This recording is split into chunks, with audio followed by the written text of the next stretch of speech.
ok, si ya a mí me diagnostican esto, que tengo el déficit de atención, es importante saber cómo lo puedo yo misma tal vez dominar o cómo, si ocupo tratamiento, o no sé si esto en este caso va por niveles de grados más altos, grados grados más leves, si es como algún otro tipo de condición de repente que tiene, este tiene poquito, pero el otro sí tiene mucho. ¿Cómo va eso? Sí, precisamente esto que acabas de mencionar, Kelly, me hace pensar en el tema de lo que es el diagnóstico, pero antes de mencionar un poquito eso, quisiera pues aclarar que acabas de decir algo importantísimo. ¿Cuál es la función o qué deben hacer los padres de familia? Precisamente cuando los padres de familia reciben el diagnóstico de que su hijo o hija tiene esta condición, lo principal y lo vital es la psicoeducación. ¿Qué es la psicoeducación? Es la formación con evidencia científica, ya sea que los padres tengan un acompañamiento de diferentes profesionales en sus diversas profesiones y le guíen a qué puede hacer, qué estrategias pueden utilizar para poder acompañar a este niño y a este adolescente a lo largo de la vida. ¿Para qué? Para que cuando ya este adolescente ingrese a la universidad y ya sea un adulto joven, sea él mismo o ella misma que se autogestione su TDAH, que de hecho es un término que nosotros utilizamos mucho, el autogestionarse, que el adulto conoce lo que tiene, sabe las estrategias, se autoguía y se autocuida. Ahora, cuando nos enfrentamos a un TDAH y cuando se hace una evaluación diagnóstica, lo ideal es que el profesional que evalúe logre determinar qué tipo de presentación tiene la persona. A veces se piensa que son tipos de TDAH, pero no. Esa es la pregunta, sí, prácticamente. Sí. El TDAH es solo un tipo de trastorno por déficit de atención e hiperactividad. Lo que sí es que en el momento en que se evalúa, el profesional indaga cuál es la presentación de síntomas que domina más en este momento. Si es una presentación de síntomas donde domina la desatención, donde domina la hiperactividad y la impulsividad, o una combinación de ambas. Y también en esta evaluación también determina el profesional cuál es el nivel, si leve, moderado o severo. ¿Por qué? Porque saber esas dos cositas va a encaminar el tratamiento que va a necesitar ese niño, ese adolescente o ese adulto a partir de que le dan el diagnóstico.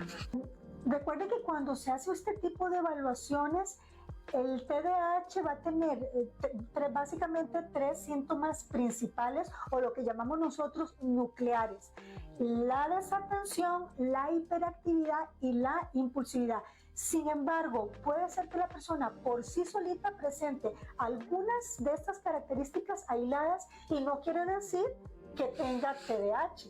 Vamos a poner un ejemplo, la depresión.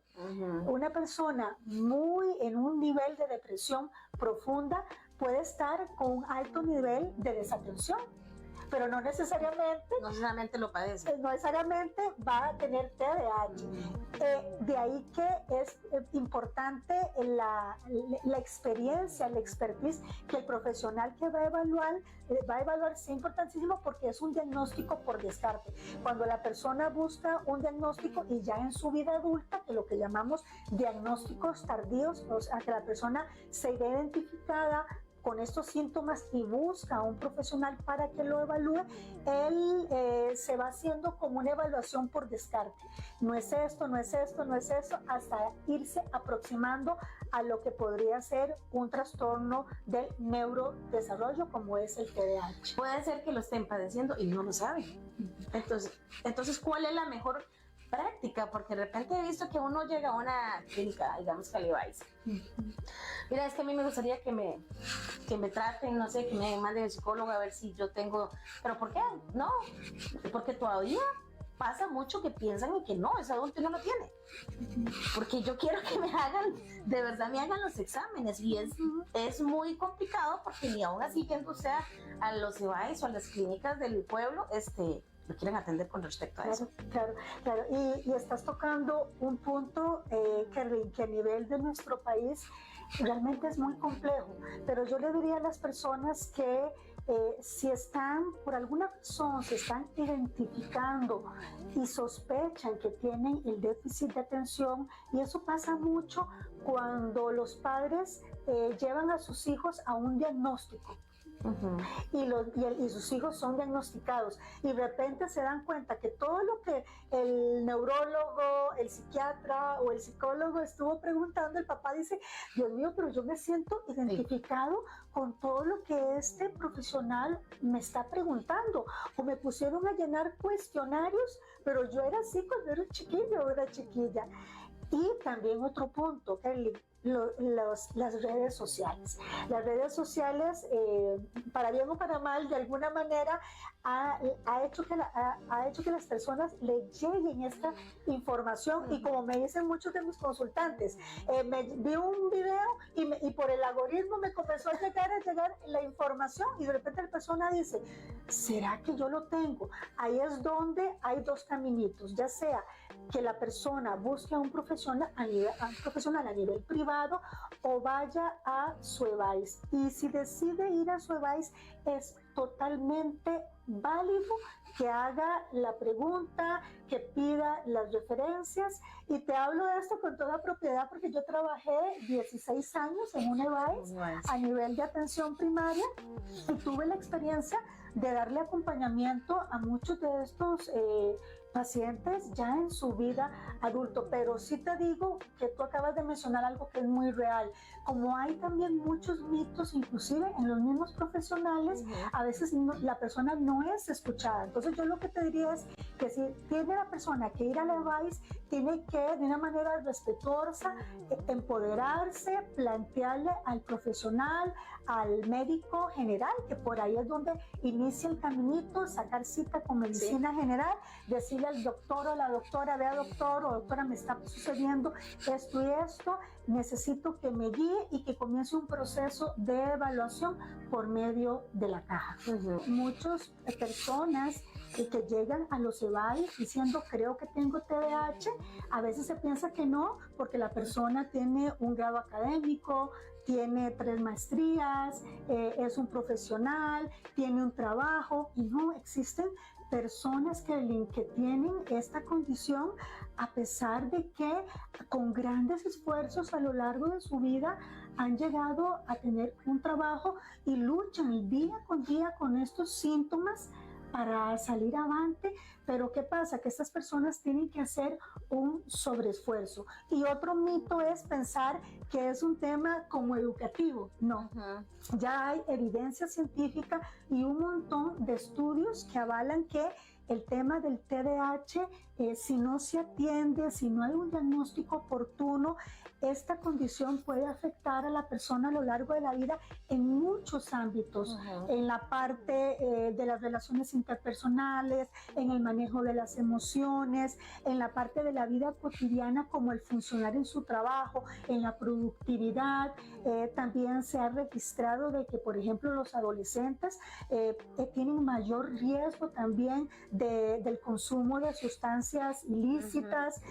También se ha asociado también de que si esto no se trata, la persona puede también llegar a tener ansiedad, depresión, y no porque la ansiedad y la depresión sea un síntoma del TDAH, no, sino porque tiene que lidiar con tantas dificultades, inclusive económicas, relacionales, personas que dicen, ¿cómo yo no puedo sacar mi tesis? ¿O por qué otra vez me despidieron de este trabajo? ¿Por qué no logro sacar avante esta tarea? Y no es porque tenga dificultades en la inteligencia, como tú lo mencionas, no, la persona es muy capaz a nivel cognitivo, pero recordemos que el TDAH es una condición que afecta las funciones ejecutivas.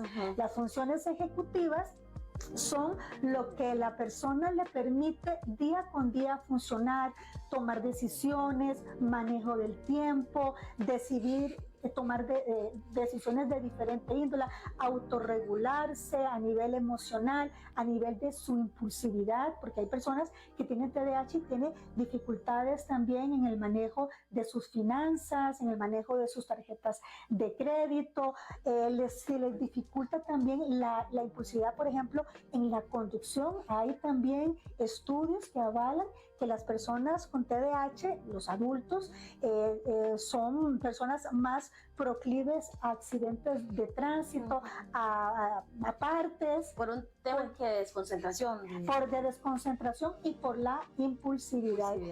Una pincelada de características de lo que padece una persona de esas o que me puede caracterizar.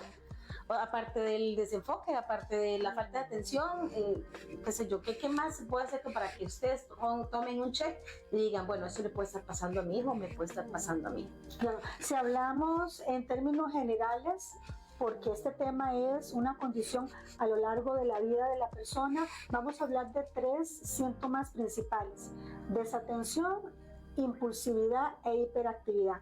En la desatención es, como lo dice la palabra, un desenfoque, una dificultad en concentrarse en tareas que especialmente son repetitivas, aburridas, o que, por ejemplo, en el caso de la escuela o el colegio, no son presentadas por los docentes con la debida creatividad, espontaneidad, que los motive.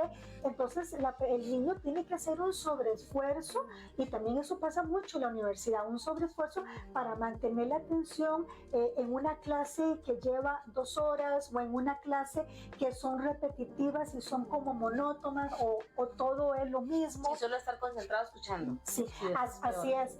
Y esa distracción hace que la persona pierda el enfoque, o lo que sucede ahora, todos nos podemos distraer. El asunto con el niño con TDAH y el adulto es que se desenfoca, se desconcentra y se le dificulta volver otra vez a esa tarea. Entonces, ese adulto que trabaja a nivel virtual y llevaba prácticamente más de 1 hora tratando de sentarse en su computadora, enfocándose, poniendo atención para realizar aquel informe, o el niño sentándose para hacer una tarea, de repente sucedió algo que lo distrajo.